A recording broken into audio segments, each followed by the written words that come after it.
Do you still trust women after working in the nightlife for as long as you have? Do I have trauma? Yeah, I got a lot. I got a lot of trauma. I've seen a lot of things. Definitely a bachelorette party and the bride making out with other guys, like 100%.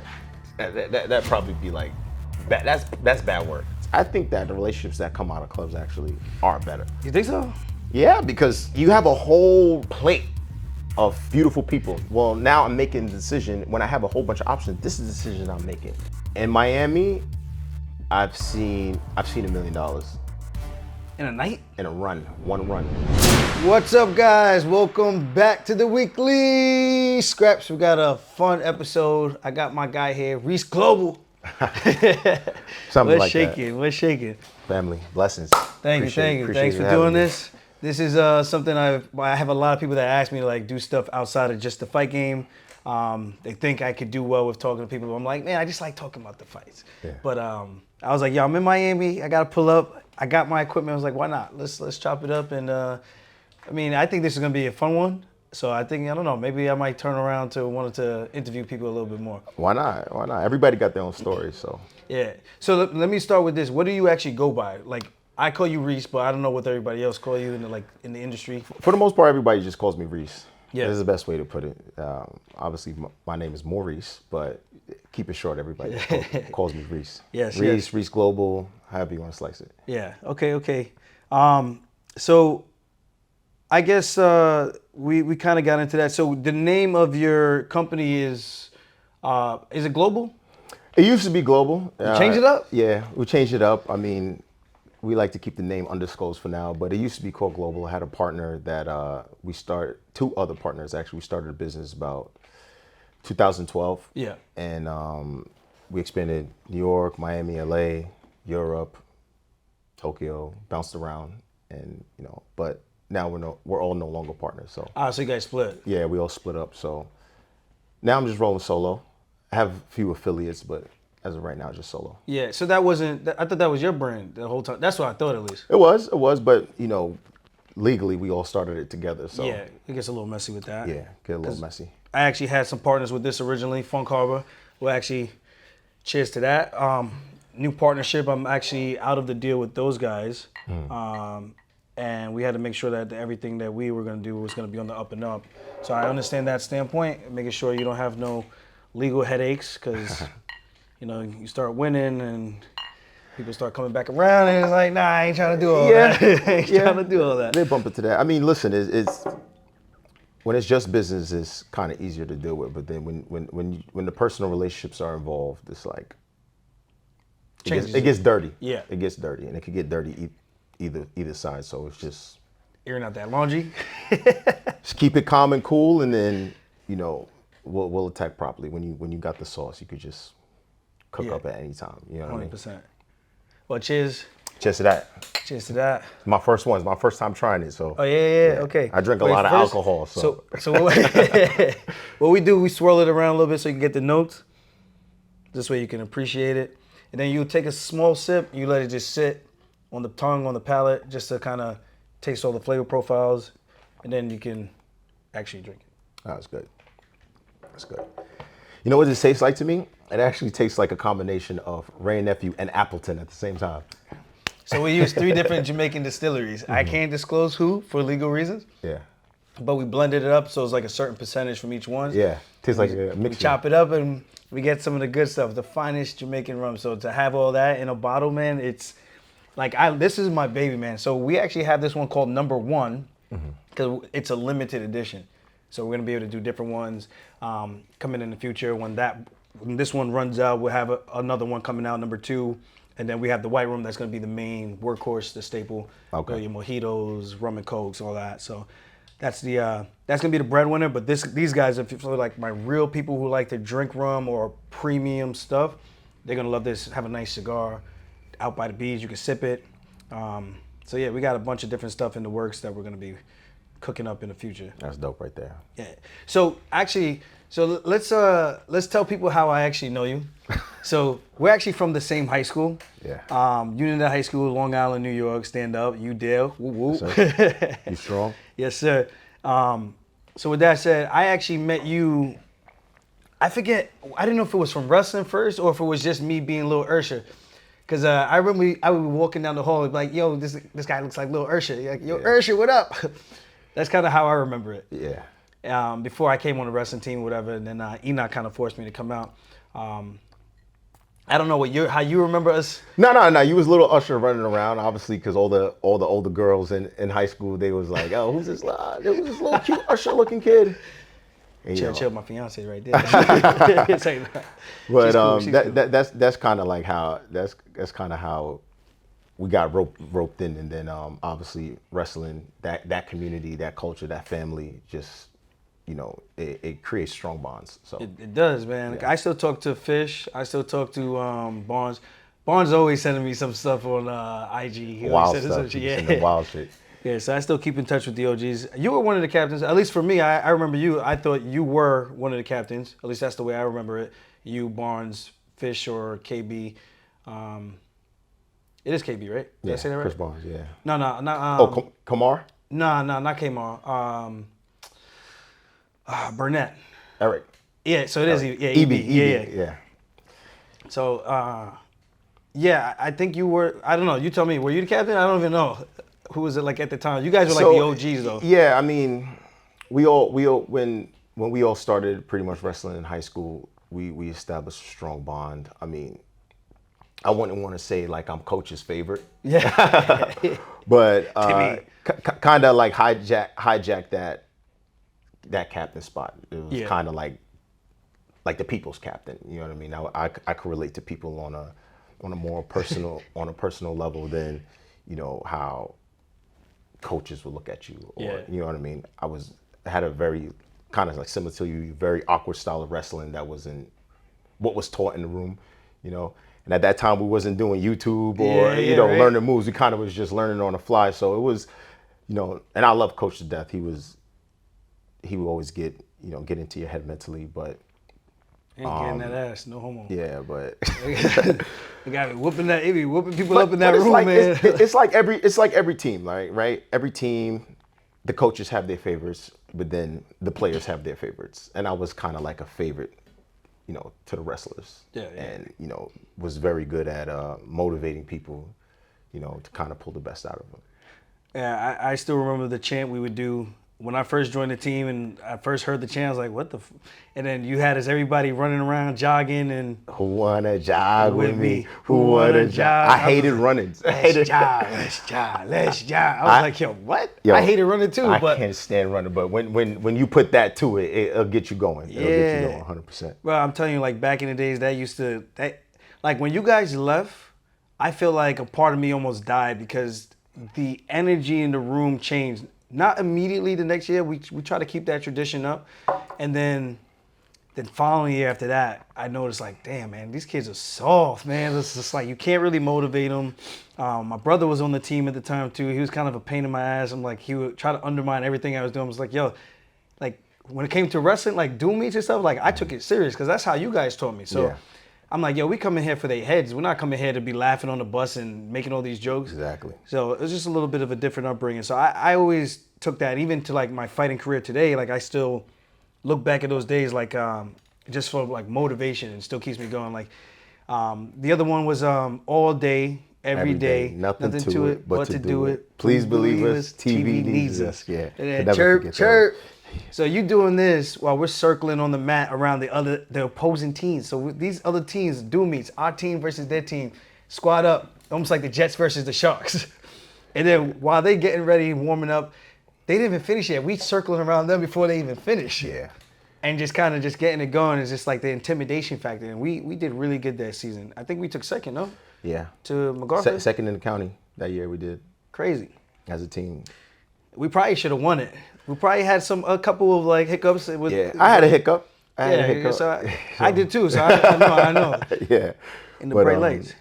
But that era just like shaped me to like what I am today, as far as like even in my business, as coming from the bottom in my business and looking and seeing new talent that might not get the proper fair shake, but I could see the effort and that these people are working hard. I kind of look at those talents and I'm like, all right, Some people have the elevator. Other people got to take the stairs. Other people got to climb the mountain. You know what I Yeah. mean? So I see those guys who want to climb that mountain, might need a little push, might need a little hand, and I look out for guys like that. Because I'm from that, you know what I Yeah, mean? So I yeah. can relate. A lot of people, they get it to a certain level and it's like, I'm off that. I don't want to deal with that. You know what I mean? Yeah. So how did you exactly get started? So what is your actual title for your line of work? I don't know, like I say nightlife, but I don't know Yeah. what the correct term is. I mean, the simplest way to put it would be a promoter, you know, but at the end of the day, everybody's a promoter. Yeah. It just depends what product are you promoting. Okay. You know, so we promote our product is hospitality, it's lifestyle, it's curating energies and events. Yeah. You know, a lot of people think that putting an event together or like nightlife is just simple. Book a DJ, put people in the club, make a lot of money. And it's not like that. It's way more intricate business. That's so many moving parts. And each person plays a part, from the waitresses to the busboys to the promoters to the light managers to security. Yeah. Everybody plays a role in this daily play. It's like a Broadway show every single night. You know what I mean? So everybody plays their role, and my role is, you know, my role is the fun guy, pretty much. So almost like kind of like concierge a little bit. Yeah. But I don't know if it's too much like that or. No, it's a lot like that, but it's just, we're more hands-on. Yeah. Like, you can call a concierge company and they can book everything for you. You can call American Express. American Express has a concierge. Hey, Yeah. I want XYZ, they'll do it for you. But at the end of the day, the hands-on experience is not up to American Express. Whatever your experience is, hey, listen, I set your bookings, I did everything. That's it. That's it. You're on your own. You're on your own. We're more hands-on. We kind of try to do a little bit more of a deeper dive into our clientele as far as like what they're looking for, what kind of experience that they're looking to have, and kind of try to make it a reality as much as possible. Okay.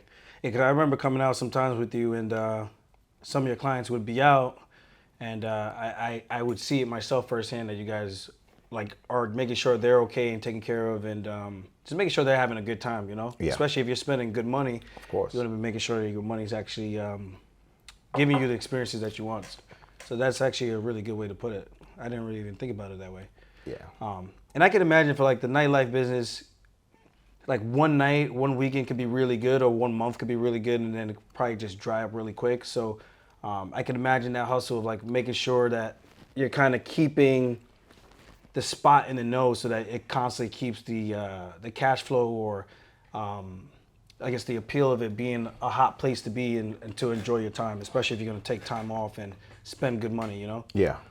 I mean, correct. It's like I said, it's like a Broadway play, and everybody plays a role. So Yeah. even there'll be times when I don't even have clients, but I would help other people make the experience of their clients good as well, because one hand wash the other, both wash the face. You know what I mean? We kind of look out for each other, because if the club is successful or the night is successful in a whole, and everybody's just not focused on individual, then it makes them reinvest into the business to kind of keep it going. You know Yeah. what I mean? So it's Okay. like, hey, if this guy is here, he has a $25,000 table, he's having a bad experience, Probably not coming back. he's probably not gonna come back. You know what I mean? But, and then also, like, what a lot of people don't think about is that it's not always about the money, because people, as we grow in our business, as we grow in our life, so do our clientele too. So the guy who spends $500 at the bar, next year could be $1,000 bottle. Year after that, $5,000 table. You know what I mean? The guy who starts at a $5,000 table, a year or so from that, 15, 20K. A guy at 15, 20K could be like, yo, I want a full buyout, 250 grand. Let's wipe everything out. You know? Jeez. So you can't really look at one person as just because they have money or status as, okay, that's it, that's the top of it. Because, you know, we see guys come and go all the time, and there's a shelf life to it. Yeah. You know, people always ask me, oh, how long am I going to do it for? I, as long as it makes sense, my opinion. Yeah. You know, but you also have these, we call them clients. It's like, okay, well, how long are they going to be in the club for? Because what are they really searching for? Are they searching to have a good time? Are they searching to get drunk? Are they searching to exercise their ego? You know what I mean? Yeah. So you gotta kind of take that. You gotta kind of take that into account, because what happens when the guy who comes and he's 25, 30K all the time, And then he goes and gets married. It's good. The client's gone. He's done. gone, man. He's gone. He's done. You know. Yeah. Wow. Yeah, I can see how that could be very problematic real quick. I mean, not necessarily. Like, it all depends what his goal is, because then you have the guys who are married and have a stable family and not looking to meet girls and stuff like that, but just looking to create a good environment of wealth, and just want to exercise their wealth. And you should be able to, you know what I mean, to comfortably exercise your wealth without worrying about people just trying to like take your money. You know what I mean? You want to make sure that you get your bang for your buck in any experience that you do. 100%. You know? I agree with that. That'll be a very a reasonable thing to expect. So I guess how'd you get started? Like I guess take me back to that. Like what was your route into the nightlife? Well, I mean, being from where we're from, Yeah. We come from a place where it's like, and don't get it twisted, like It's still a nice area. it's a very beautiful area. Yeah. Like it's a very beautiful area. It's People not get offended, man. They get offended when you say Unidale is still really. I'm like, yeah, I know, but also when we were going to school, there's a lot of gang shit happening. There's a lot of gang shit. A whole lot of it, and it's like what people don't understand is like there are two different types of negative people, right?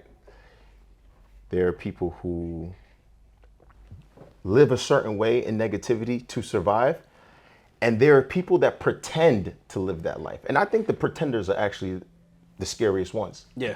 You know what I mean? They'll do anything to be down. They'll try to pretend that they have the hardest life in the world. They will purposely create a negative situation in order to follow a narrative. And I kind of think like a lot of people from our area.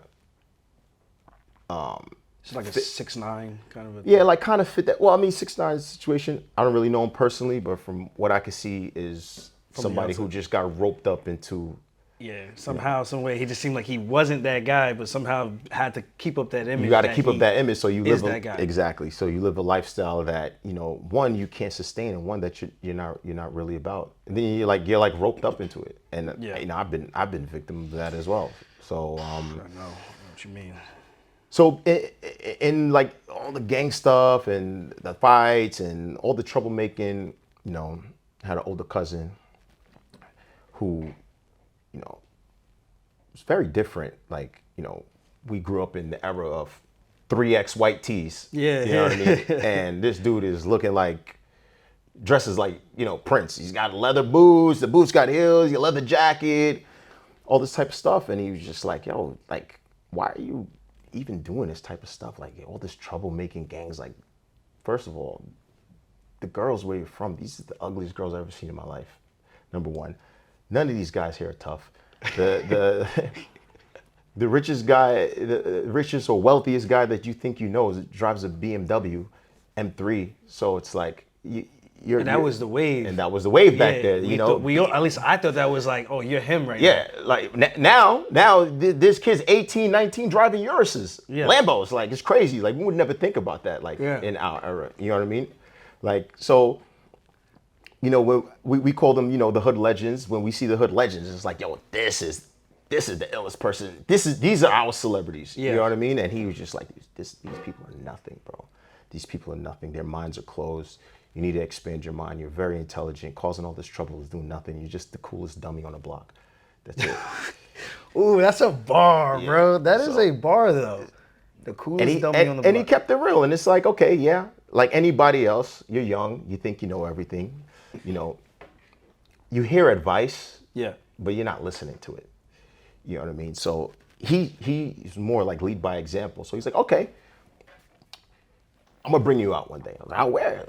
Oh, you think you got some hot girls? Let me show you some hot girls. I was like, oh, whatever. Dress me up. Takes me to the city.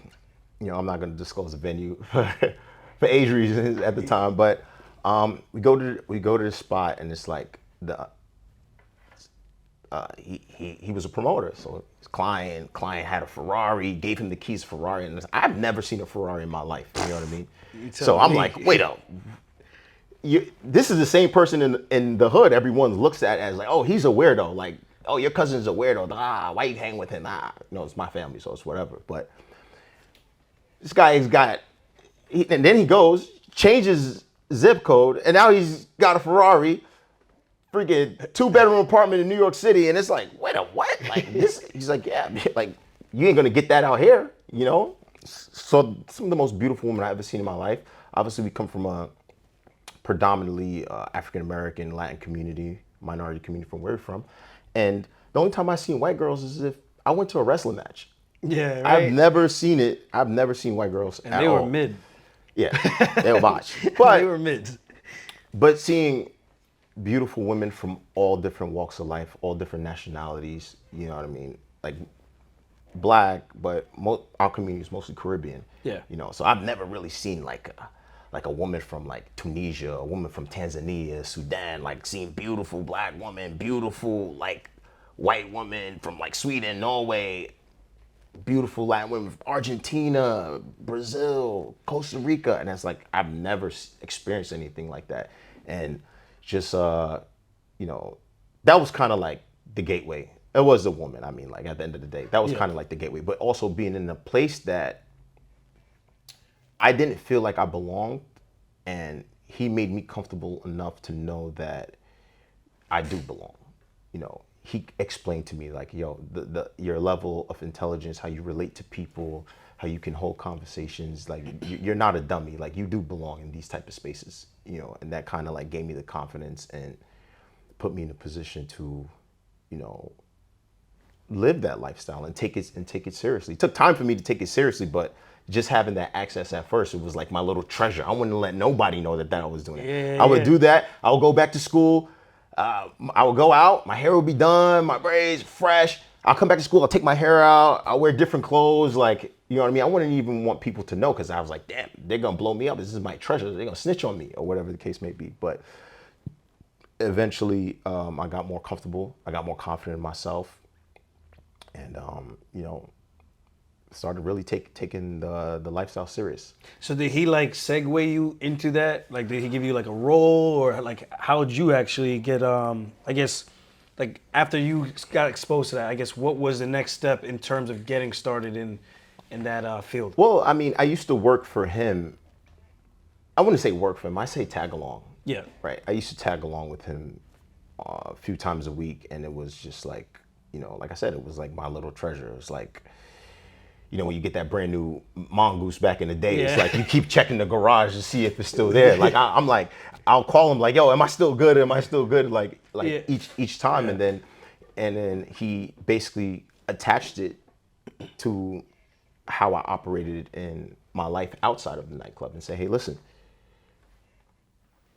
this is gonna get taken away from you if you don't turn the corner as far as like school and, you know, taking wrestling more serious and just like not being a knucklehead. And then I slowly started transitioning to like, well, why continue to be a knucklehead? I could just go and party and be successful and, you know, and do stuff like that. And that's kind of like how it went. I used to go out with him about 2 times a week. And it would be like on a Sunday or Monday. It wouldn't even be the weekends. You know what I mean? It would be like super off days. Like, no, actually Monday, Tuesday. It'd be like super off days, but those were the industry days in New York City at the time. So that's similar to Vegas, because those are like industry days in Vegas too. Yeah. Where all the nightlife people come out that work in the industry. So then you got in with that, and then I guess he would almost be like a mentor at that point. 100%. Kind of just showing you around how he's doing things. I don't know if he was like giving you errands or things to do or just things to help with. I hate saying errands because then it sounds like, you know, some people might look at it, well, I don't want to be someone's errand boy, but I'm like, you kind of gotta start somewhere if you want to get the experience to learn how to run the game. It was a very hands-on internship, like you basically could say, like super hands-on, and think about it is like a lot of younger people growing up, they choose not to have like an OG, you know what I mean? Having an OG, a mentor, and he taught me a lot of things that he taught me is you gotta listen. Just listen and pay attention. And when something doesn't sound correct, if you just listen closely and it doesn't sound correct, it's incorrect. You know what I mean? So it doesn't matter if everybody says the same thing. If you know it's wrong, you'll never doubt it. But listen, don't overtalk people. You know what I mean? Don't overtalk people. Don't argue. Listen, pay attention, ingest information, and take your time going through information.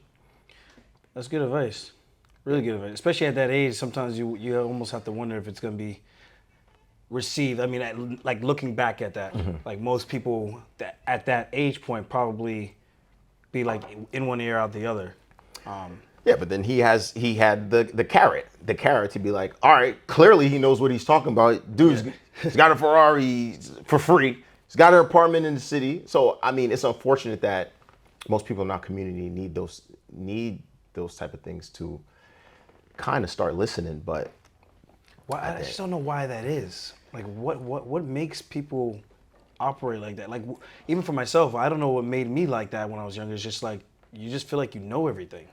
I You mean, don't listen, know shit. we're conditioned like that at the end of the day, and it's like, it might be very unpolitically correct, but at the end of the day, it's the music. At the end of the day, the music that we listen to, the stuff that we ingest in our community, music is seen different than it is in other communities. Most other communities, they look at rap, reggae, our style of music as entertainment, right? Yeah.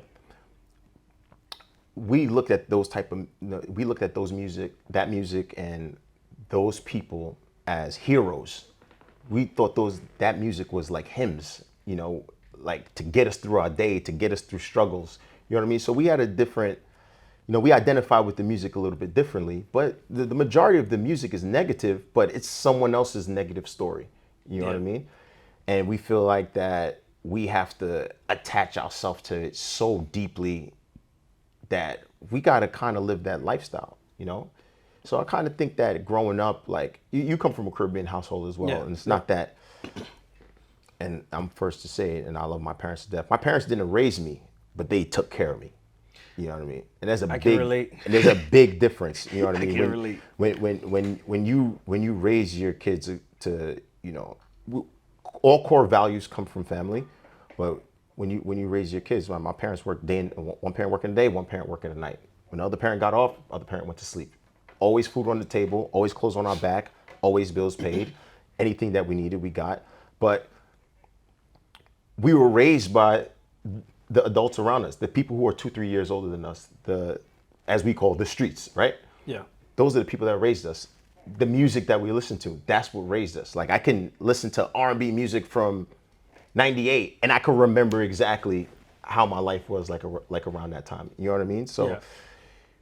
we were raised by the music, the culture, which is now like why when you listen to certain music now, you're like, Just can't. I can't. It's just so bad. Can't identify with it because now the music is being, the music is a business. So it's like, well, we're not going to wait for this artist to come out with an album once every 4 years. No. Pump it. Find somebody else. And then you just have oversaturated market of low quality. Just caca. Yeah. It's just like, yo.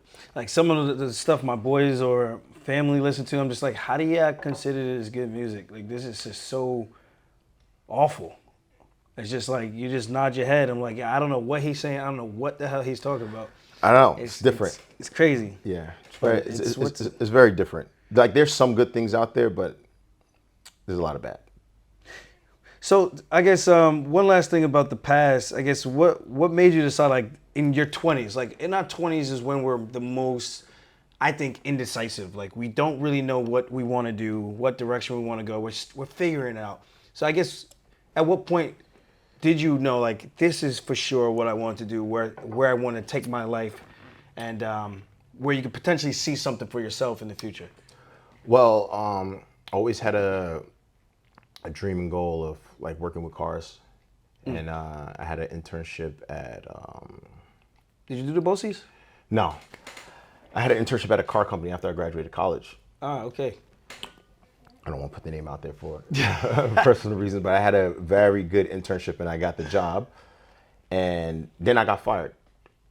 I still was partying during that time, but then I got fired because I had a motorcycle accident that I had no bike insurance, no registration, no nothing. I broke my leg in half.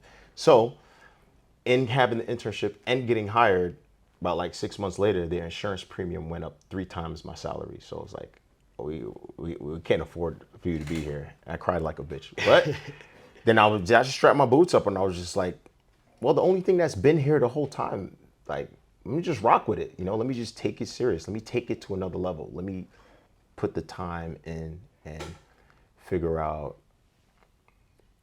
how could I elevate myself within this. And that's what I did. Just literally right after those tears, strapped my boots. I was like, all right, we're going deep. And then it's like I'm all in. All in. That's a good transition. Kind of reminds me of almost like my fighting. Meeting John Jones and then kind of deciding like, you know what, let's just see where this rabbit hole goes. If anything, I still got my college degree to fall back on. And because you went to Morrisville first. Mooresville, yeah. And that's where you met John. Yep. And then you went to Cortland. Cortland, Yeah. It's two SUNY schools, Mobile and C State. My boy wants to ask. He wants to know what's the craziest stop behavior you ever seen. The craziest what behavior? Stop. What's the craziest stop behavior? Yo, he's funny. Definitely. It's gonna get a little spicy. Definitely a bachelorette party and the bride making out with other guys, like 100%. That probably be like, that's bad work. That's nasty work, actually. Bad work. But like going in, like, in public, I'm just like, man, this marriage is not gonna last too long. You have some type of shame for yourself, a little bit. Yeah, when the sauce is in the system, people get a little bit activated. I can see that. Not to make this like too much about women or anything, but he's also asking.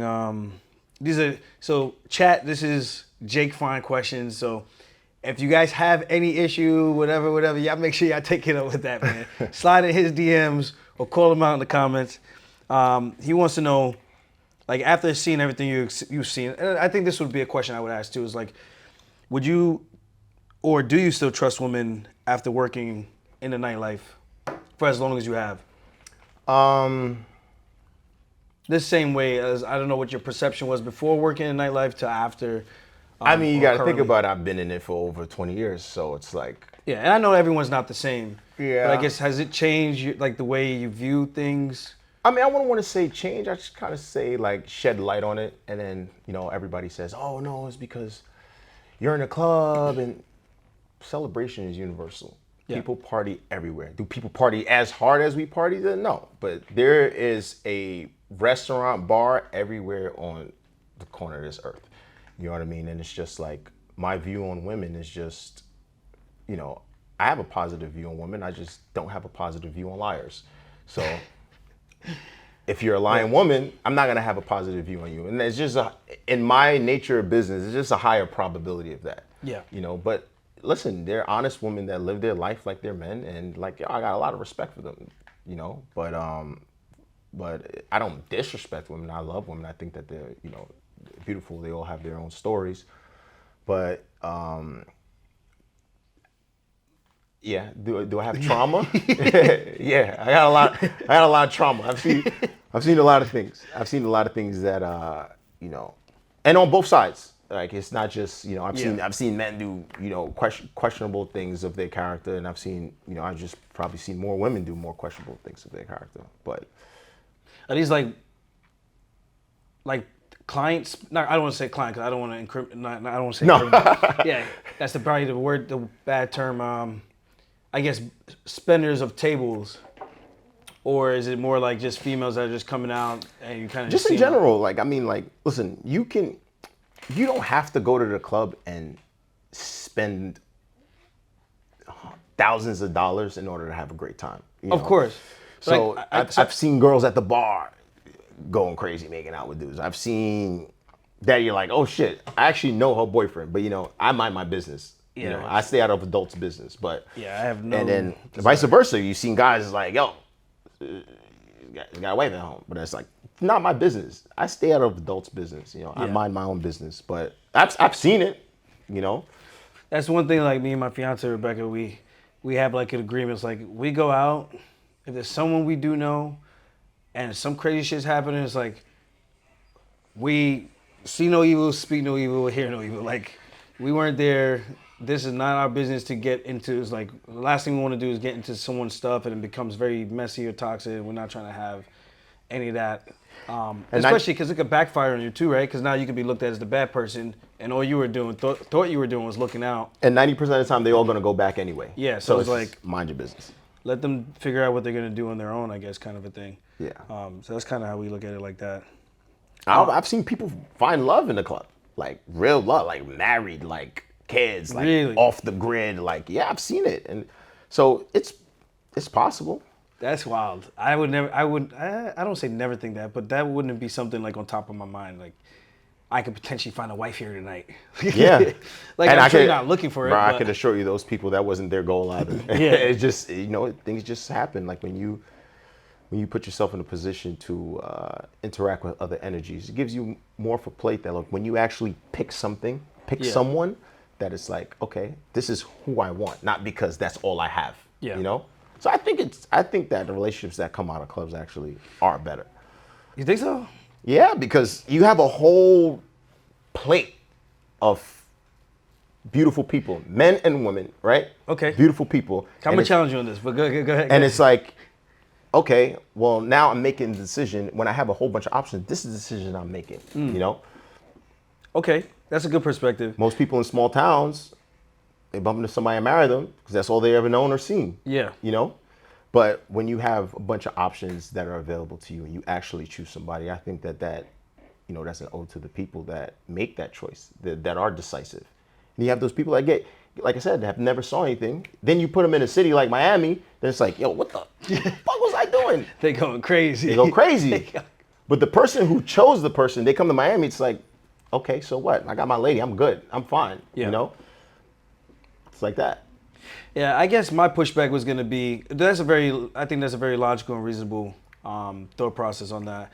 I guess my pushback would have been like, if you met a girl or a husband or boyfriend, girlfriend or boyfriend in the club or some type of nightlife experience, I feel like it's almost likely that if you met her there, you can't tell her now, oh, I don't want you going out anymore. Yeah. Right? Because then it gets a little weird. Of course, if you're more serious, then it's probably a point where after a certain point in time, the relationship starts to shift.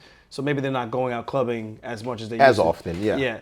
But I almost wonder like how you met them could be very indicative of what they might be like when you're not around and they get back into that space. Because now it's, like if they could be partying, I don't know. So I just look at like the potential. Well, it's different. It's like, I didn't meet you in a library. No, I mean, you know what I mean. So, but you rather meet somebody in a space like that because you get to know the real them. oh, that right? was like, damn! Don't down me. Don't down me. There you go. Thumbs up. You're better off meeting somebody in that type of space because it's like you never know. It's like this, right? Loyalty, for instance. Yeah. You never know who's really loyal until they're in position to be loyal. Exactly. So if nobody's ever had a situation where their loyalty is tested, how do you even know that they're even loyal in the first place? It's the same thing with friendships. It's like you could be cool with someone for years, but you've never had a negative situation where that person had to be a friend. And then that one situation comes up, that person had to be a friend. Is like, this person was even my friend the whole time. Look how much energy I've wasted years of being attached to somebody. Because there's a lot of opportunists who lay dormant and because there's no situation to expose them. Yeah. That's so, a very, yeah. So it's like if your girl can't go out and be respectful, then she should just go out and be free and not be with you. Let her go live her life because that's what she wants to live. But people can go out and be respectful. You don't have to go out and be making out with everybody, horn around. You can go out, go have a drink with your friends, with your girls, and vice versa. The guys can go out. It's just a little different. Like a lot of male relationships are like very toxic. Like my friend group is the worst. Like it's super disrespectful. Me and my friends can never do a podcast. That'd actually be a fun one, I think. Yeah, but at the end of the day, it's just like same thing. When you get in a relationship, are you going to party as much as you used to party when you're single? No, Probably not. But also, when you get in a relationship, do you hang with your friends the way as consistent as you used to? You don't. Your whole life changes because now the relationship is part of your life. Yeah. And if there's something that matters to you and it matters more, you're gonna spend more time and invest more energy. Exactly. You're gonna spend more time and energy on it. Okay. I think that's gonna be a very relatable thing for a lot of people because I'm pretty sure a lot of people have those I don't say doubts, but those thoughts in their head of like what they could be doing versus. I know she's here. I've also thought about it. It's like I could potentially get to a position where I'm like, man, I could be out here going crazy doing the most, but I'm also like, is that really what I actually want though? Like when I go home at night, is that really what you know what I mean? Yeah. So you do have to play devil's advocate. Like, what's the trade-off? You're giving this up for something that you're more generally happy with overall for the majority of your life versus something that's very, very temporary. You know, And so. you've had that access where one, you're on top, everybody wants to be around you, everybody wants your energy, and you're like, this is my person. And you're comfortable with that decision. Yeah. And you don't have any second thoughts, you know? So when you get engaged, you're like, all right, this is mine. That's it. I've done everything. I've seen everything. I know who are energy suckers and leechers, and I know who is there for me, the human being. You know what I mean? The core version of you.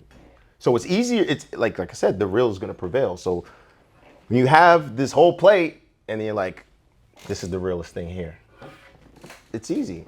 As opposed to you've never seen anything and then you're making that choice. It's different. Yeah, You know? I agree with that. That's a different way for me to look at it. I didn't really look at it like that. So I think that's even an eye-opening perspective for myself. So I think that's actually really good. The other question Jake had for you was, I'm actually curious about this too, though. I'm not gonna hold you.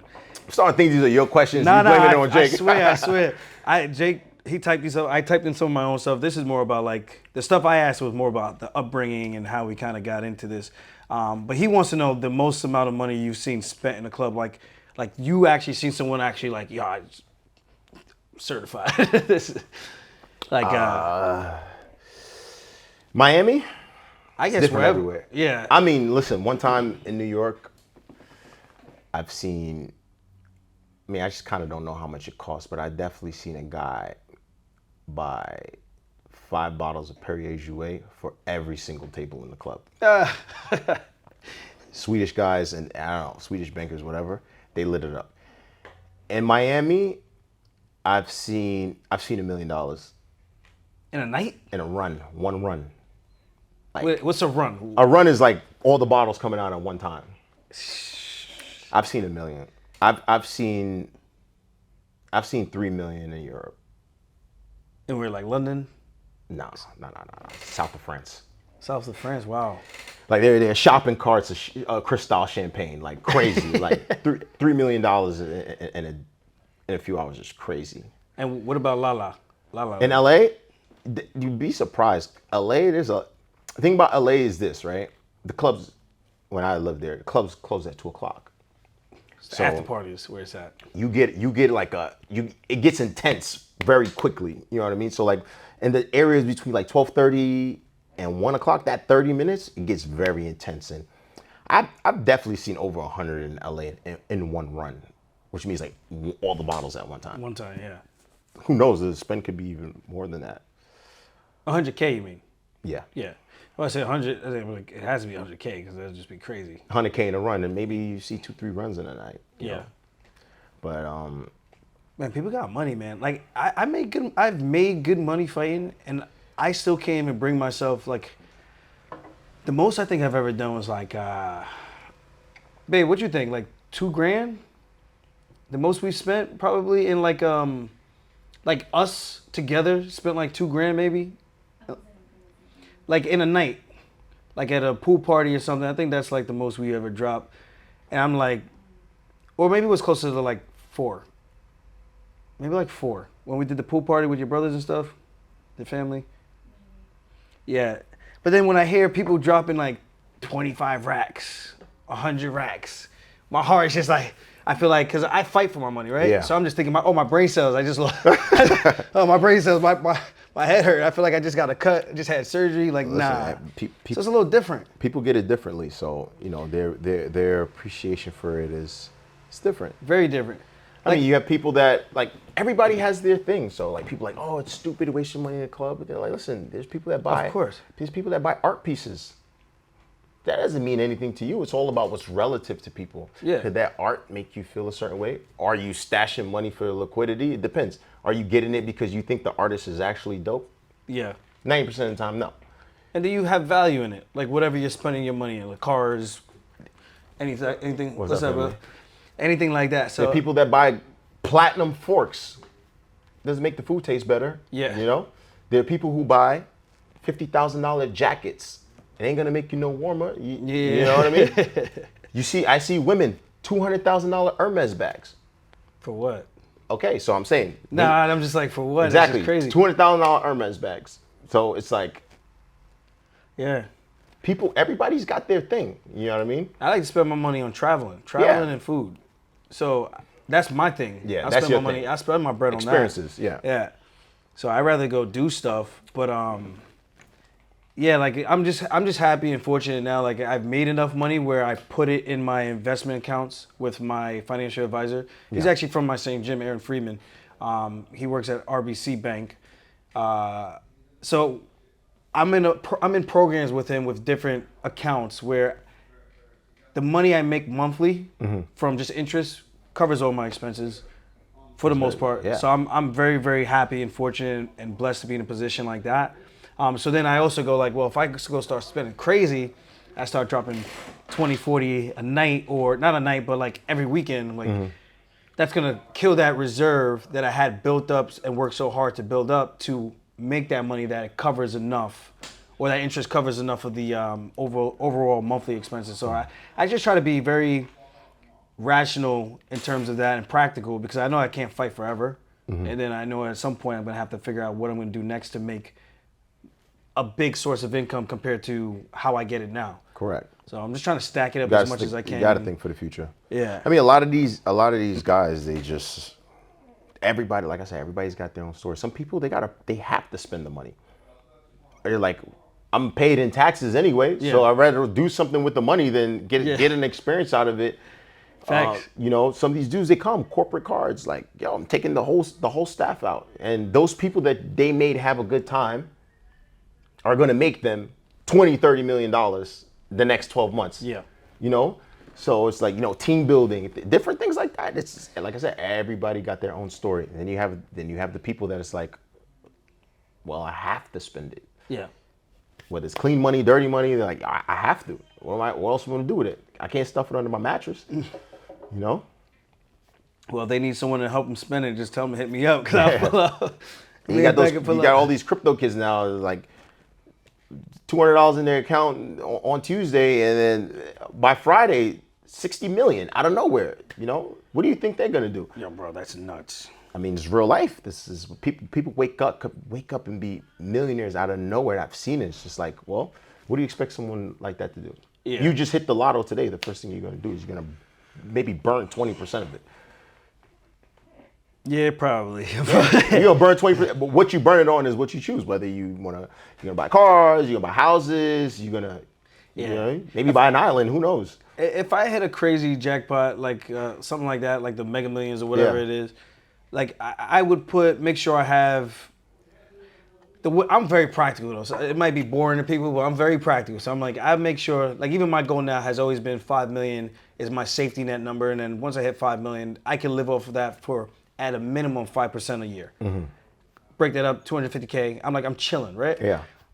And I looked at my expenses from what I could spend and how much I've spent before in a year. I'm like, this would be well over. So I'd be in a very, very comfortable position. And if I make more than that, that's just icing on the cake that adds to that 5 million, that compounds it to more. So that's always been my safety number, which I'm very, very close to. And I'm very happy about that, you know. So, but it's not even about the money anymore. Like I have my security. It's more about the legacy of what I'm doing for fighting. But if I hit the jackpot, that's what I would have done. I would make sure I have my safety net so that at the end of the day, I could blow the rest of the money, but I know I at least still have this. That safety net, where of course. I'm still good for the rest. Yeah, I should be good and don't be. Yeah, like, most do people. nothing stupid for the Most rest of my people life. don't blow all of it, but they like. I mean, you gotta think about it, right? I hear some horror stories. This is just crazy. You make that and then you just go. It's like, come on, man. I've seen it, man. I've seen it, man. It's I've like, seen it. how, Sway? I've seen it. It's not like that they spend all their money in the club, but they spend all their money doing like living a lifestyle that I guess they always dreamed about. Yeah. And it's like at too fast of a clip at an unsustainable rate. Exactly. You know what I mean? And it's like then that competitive edge sinks in. Man, seen dudes like calm, biggest egos in the world. I was gonna ask you, is that ego? You think that's ego? It's ego. It's the kids or guys, whatever, who had to like no one ever paid attention to, never made it, insecure in a lot of places in their life, and now they got it. They got an asset that's like, yo, now I'm a winner. You know what I mean? I got 8-9 figures in my account. I'm a winner. Fuck the teachers, fuck everybody, fuck whoever hated on me before. And they go and they use the tools of living a certain lifestyle. They use the social media. Social media is a drug. They get high off that. They go nuts on social media in order to get that gratification. You know what I mean? Yeah. That's tough, man. Yeah, it's Slippery slope. super slippery. Very informative, the tool, but it's like more people using it for negativity than anything else. So I don't want to take up too much of your time, but so another one I wanted to ask was, I guess, is working nightlife as fun as it sounds to you, or is it mostly just work for you at this point? No, I mean I have a different love for it, so Yeah. it's definitely fun. I enjoy it. It's like if I ever get to a point where I'm like, you know, where I feel like I become unhappy, I just change cities, literally. That's it, bounce. And you've seen that, right? Yeah. I'm in New York, I'm like, not feeling it. Boom, just go to Miami. In Miami, not feeling it, go to LA. In LA, not feeling it, go to Paris, go to Tokyo. Just change. Yeah. Because there's different people everywhere, different stories, and it's like, the world is different everywhere. Yeah. You know, people live by different rules, there's different cultures, you know, the world is your oyster, which is like a very old term, but at the end of the day, you don't like where you at, just bounce. Bounce. I always like try to tell people, like, if you don't like your situation, you gotta try to change something. Because if everything stays constant, then the problems and the headaches are gonna stay constant as well.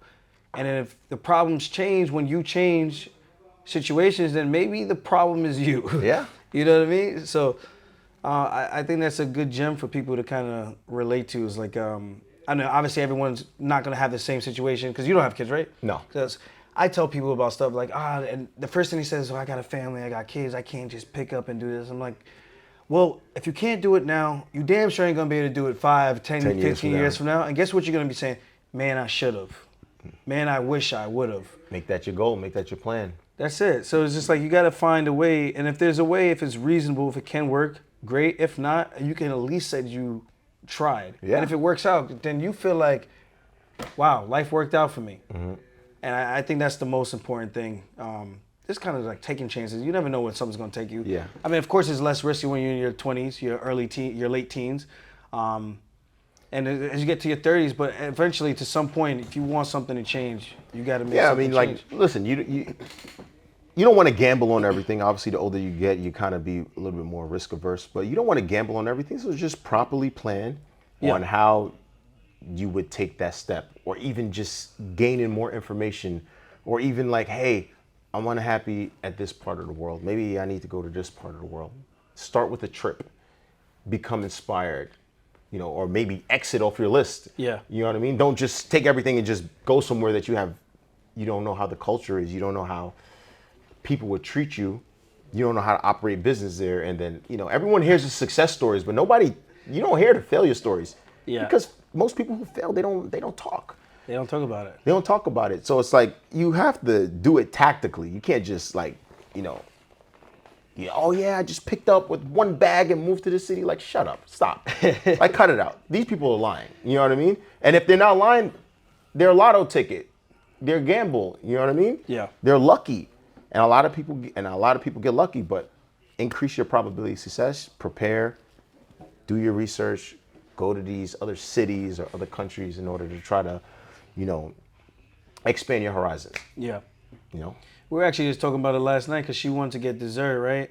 And she's like, let's walk to the store. I was like, I don't know where the hell I'm at right now. I was like, we stay near the gym. We're not staying in a super nice area. I know it's decent, but it's not.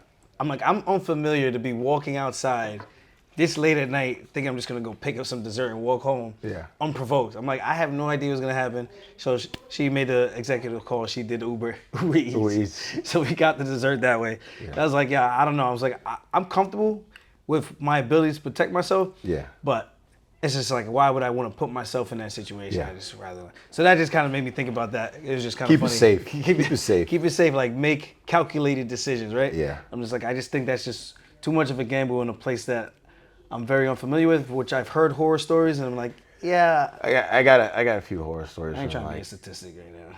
yeah. Potentially, at least. One of my boys, very close friend, family. Number one thing is, don't go off the itinerary. So, don't change anything. And like one time, I tried to change the itinerary and it ended up very, very bad. Like, Yeah. very, Out here? No, we were in Mexico. Ah. This is during COVID. We were in Mexico. Tried to go to like it was like this like island, like it's kind of like in the middle of the ocean, and it was like you can access it, but like only when the tide went down, a land bridge will pop up. It was like super dope, right? So like, yeah, we're going there. He's like, yo, don't go off the itinerary, and I'm like, I'm outside. Like, what are you talking about? So me, my boy, and one of my homegirls, we go up there and we climb it's like a small mountain, but you climb it with vines. We get on top, place is beautiful. And there's a cross up on top. I'm like, oh man, here we go with the bullshit, right? This dude steps on a beehive. Oh. And I got stung by 120 bees. You got stung by 120 bees. bees. Damn. Nasty. I went blind. I couldn't see. Like I went up the mountain, jumped into the water, right? I jumped into the water, but the tide is low. I don't mean to laugh, but damn. The tide is low, so I land on my stomach. Boom. And the bees is just for like a mile and a half, like back to the villa. And then I went blind. They picked me up. Like, Oh my God. that was bad. 120 stingers took out of me. Like, I had so much venom in me. I was like, okay, from now on, I only follow the itinerary. Wait, so who stepped on the beehive? My boy Mitch, he was just like, ow. And I was like, what happened? And it was like a cartoon. You just see a swarm of bees just like, Yo, oh Yeah. my God. You should have pointed at him like, yo. no. He probably got like 30. Oh, he got stung She too. got like 40. And I got 120. And I wasn't even by the beehive. I got cooked. Damn, so cousin was right. Went off the itinerary. That's it. Damn. Yeah. That's So- crazy. So from that point on, I just followed that itinerary. Yeah. Like, in my whole life. Like, what's the itinerary? I'm following it. All right, so let's say you got a young relative of yours, or like, I guess someone who's seen you in the nightlife working a couple of times, and maybe he sees you over and over, and he's like very interested and wants to kind of get started, and he's asking you like, how would I get to be like you? Like, I guess what advice would you give to him, or would you even recommend it to him at all? No, I mean, like, it's impossible. It's virtually impossible. Everybody's got their own stories. There's things that I've been through in my life that come all together that make me the type of person that I am. You know what I mean? So it's like everybody looks at the top, right? Or they idolize somebody, but they don't know what it took for them to get there. Yes. You know what I mean? So it's kind of like the advice I would give is form your own goals, form your own stories. Be careful with mentors because you don't know what a lot of these people have done to get to the point that they get at. Some people rob, cheat, steal. You don't know. They all look good on paper. You know what I mean? But you know, I've had a mentor, but I've never idolized people. Okay. You know, I had a mentor because he brought me into the game, but it was even him mentoring me was like the goal was for you to be bigger, better, faster. It was never to be him. It was always to be above him. You know what I mean? And I think that that's kind of rare because he's family. But like for people that come into the game, the advice that I give them, or those young guys that I see like crawling up the mountain, is just, you know, create your own story, create your own path, ask for guidance, have people help you, but make sure that the painting is your painting. You know, is by your design. So if they wanted to promote though, Yeah. I guess would they just go up to like the GM or Yeah, I mean, it's not hard to get in the industry. It's hard to Like, be successful in to it. get a shot? Yeah, it's hard to be consistent. So like at the end of the day, anybody could be a promoter. There's 1,000 clubs, bars, restaurants that anybody would take new business. Like, you know, Of course. anybody. There's people all over that would give somebody a shot. And it's like once you get that opportunity, it's all about what you do with it. You know. Pretty sure it's not that easy to get in fighting in like Of course, UFC, yeah. but you do know like a lot of these guys, they get in on like last second notice, like, yo, you got to fill this fight. They're like, yo, I'm taking it. I'm taking that opportunity, and then it's what they do with the opportunity. I actually got over something very short notice, and I was just like, yeah, I can't. I don't think I could do it. Yeah, be careful with that. I mean, I would, but I would need to clear a couple of things off the calendar, and it's just really a lot of strings that I would need to pull. But we'll see. Hopefully April would be cool. But that's cool. So does your cousin still work in the space? He's completely done? He's completely done. Is he married kids? Was married. Okay, damn. No kids, but I was gonna say, was he the one that found the wife? Nah, he found a wife. He found a wife way after. In the club, like he's the one that found the wife in the club. Nah. I know a lot of people that found their wives in the club. But listen, it's no hate. You can find them anywhere. Yeah, you can find them anywhere. It's just also where at what point in your life. Trust me, a lot of people bump into right girl, wrong time too. I always tell her, I was like, we met each other at the right time, because if you met me any earlier, you probably would have hated me. But things have worked out. Ain't that right, baby girl? She had the headphones. Noise cancellation. She's like, I don't want to hear this. Last thing I want to ask, I don't know how often you watch the fights, but Israel Adesanya versus Nasruddin Imavov, main event. I got Izzy. I hope he gets that dragon back in him, that fire back in him. But it's not gonna be an easy fight. That guy hits hard. Yeah, he had a really good fight with Imavov, not with Brendan Allen. Yeah, Brendan kind of crushed him in the first round, and after that, Brendan didn't have anything for him, which was very strange to me. But that guy hits hard. I think the fight I'm looking forward to most is the Pirate versus MVP. Shot a bullet. Yeah. That's in Saudi too. Yeah, that's gonna be a very good fight. I'm really interested in it. What's up, bro? What's up, bro? Yeah, so it should be a good scrap. You're all good. Oh, no, I wasn't sure. Y'all doing though. Yeah, you're all good. What's up, bro? How you doing? I think I met you at Faina earlier. Okay, yeah. My hair is a little different, so. Yeah, for sure. I'm gonna try to do this thing real quick. If you had who would be your dream opponent actually? My dream opponent would have been in their prime. Dominic Cruz, man. You love Dominic. I mimic my style off of Dominic. Yeah. Always a lot of footwork. Try to have the best cardio. Just try to gas pedal dudes. Because I was always, I resonated with his stories. Like, I was always the little guy, and I was fighting up at heavier weight classes, and I just had to be faster, hit them before they could hit me. I was like, that was kind of my MO. Growing up through high school, middle school, was like always the little kid that would get picked on by these bigger guys. They were like my friends, but at the same time, they fucked with me a lot, Yeah. So I always had to be good at defending myself, and it was very reminiscent of that, his story, and I just thought it would have been like myself in my prime versus him in his prime. I just would love to know like how that would have played out. But Dominic is goated. Yeah.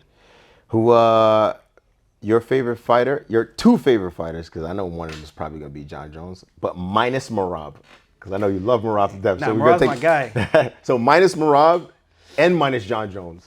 So my favorite fighter. Two. I'm gonna say Max Holloway is probably one of my favorite fighters. And a second favorite fighter.